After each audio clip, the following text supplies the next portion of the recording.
Harry Bridges Center for Labor Studies is the one center on campus that's named for a labor leader, Harry Bridges, and it's the one institution on campus that's dedicated to studying working people's issues and advocates for working people in the academy.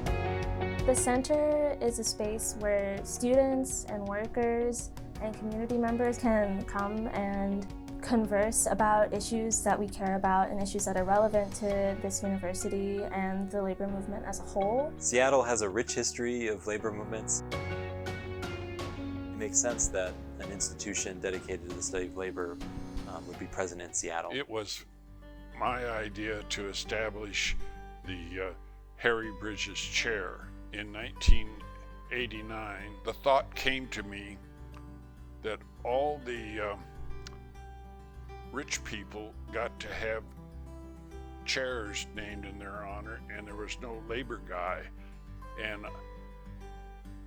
I thought at the time, wouldn't it be nice to have a chair named in honor of Harry? My house, Harry Bridges was sort of a saint. My dad was a longshoreman. I started longshoring when I was 17 years old. Those people always supported me, and this was my way of supporting them. Nobody knew what a chair was. We just knew it took $1 million. I proposed my idea to several members of Local 19. They thought it was a good idea. And we raised about $600,000 from rank and filers. It's grown into something far beyond I could have ever imagined. I'm Kim England. I am the 9th Harry Bridges Endowed Chair of Labour Studies, and I'm the first geographer to hold this role. The role of the Bridges Chair in general is to be the public face of the centre. The goal from the beginning was that it would be a professor in this role for 2 to 4 years, so that there would be a turnover and there would be fresh ideas coming into the centre and different activities and agendas. The mission of the Harry Bridges Center is to promote connections between students and faculty at the University of Washington and the broader labor community as they study and learn about issues related to work and labor. Take the form of scholarships and fellowships for students. It can also mean research grants for graduate students and faculty. It also means classes on labor topics.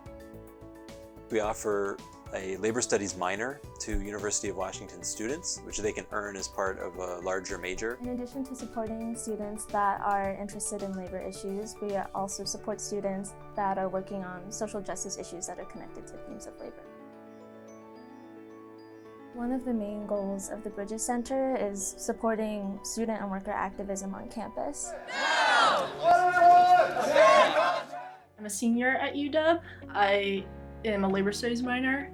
I got involved with the center primarily in the last year as the co-chair last year of United Students Against Sweatshops.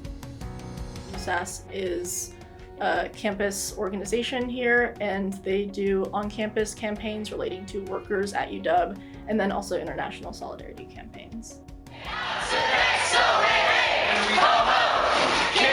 We maintain pretty close ties with the center. They do a lot in terms of outreach for us, supporting us with space even, which is so generous. Writing a sort of radical history of UW, but with a specific emphasis on its labor history.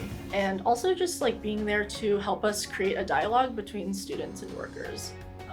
Really feel like the center's a space of mine at the university where I can be really expressive and autonomous. I've never seen also a staff and a community that cares so much about workers and about its students as they do here. One thing I'm particularly proud of is our robust cadre of fellowships, awards, prizes and grants for faculty and students to engage in their own investigations of labour. My name is Ridvi Mehta Negebauer, and I'm a grad student in political science.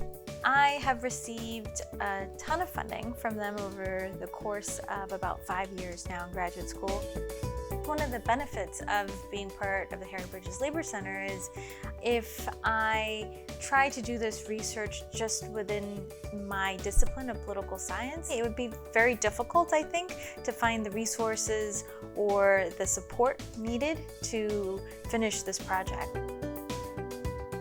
Academia can often be very heady, very intellectual, but the Labor Center is very committed to making sure that academics and scholars are very intertwined with the community at large. We maintain a visiting committee, which is composed of leaders in the labor movement who provide advice and counsel to the Harry Bridges Center about its operations. My name is Eugene Vrana, and I'm retired and ILW pensioner. There are visiting committees throughout academia that are usually ceremonial to give a nod to donors to endow a program, a school, a chair. But this one is very different. Being part of the visiting committee has made possible a ongoing conversation. My name is Rich Austin Jr. I'm a third-generation longshoreman, and I'm currently the president of Local 19. In my capacity as president, I sit on the visiting committee. I think people in academia, bring a lot of credibility, and when we have the opportunity to share the same space and work on the same, common goals, it really heightens everything for us. I've also had the opportunity to go speak to students in classes. An opportunity to speak to younger people, that are interested, intrigued, engaged, and so excited about labor issues and things like that has been one of the most memorable things that I've got to do as president and most rewarding. There's great positive energy in this millennial generation, and they have an appetite to be involved, and they most definitely have something to contribute. For the years, we've also done many particular projects on hot topics, like the Seattle SeaTac Minimum Wage History Project brought together many different oral histories and documents related to the minimum wage campaigns in the area. We've also hosted many conferences, events on contemporary topics.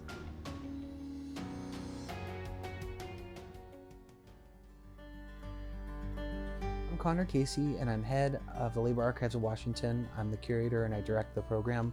The Labor Archives are actually a community archives that is located in the University of Washington Library's Special Collections Department, but it began as a collaborative project between the Harry Bridges Center and UW Special Collections in 2010. And it's really special because it's essentially the labor community deciding that it wanted to invest in its own history. By making the information accessible and collecting things that relate to these movements, we actually facilitate student learning. We have these things that tell these amazing, interlocking, overlapping stories that really allow us to talk about the history of this region and the peoples and cultures of this region, that working people were significant in it, that they're recorded because we have these great collections. Now is a special time at the Harry Bridges Center. We've received additional funding and we can expand. The center is in a really prime position to help students engage with the labor movement in all of the ways that they want, whether it's projects or whether it's through coursework or whether it's through research that they're interested in conducting or the activism that they're trying to do. We love workers, we love workers' rights, and please stand up for us. And so I think that with all of these resources now and our growing capacity as a center, we are in one of the most exciting places we've been in so far.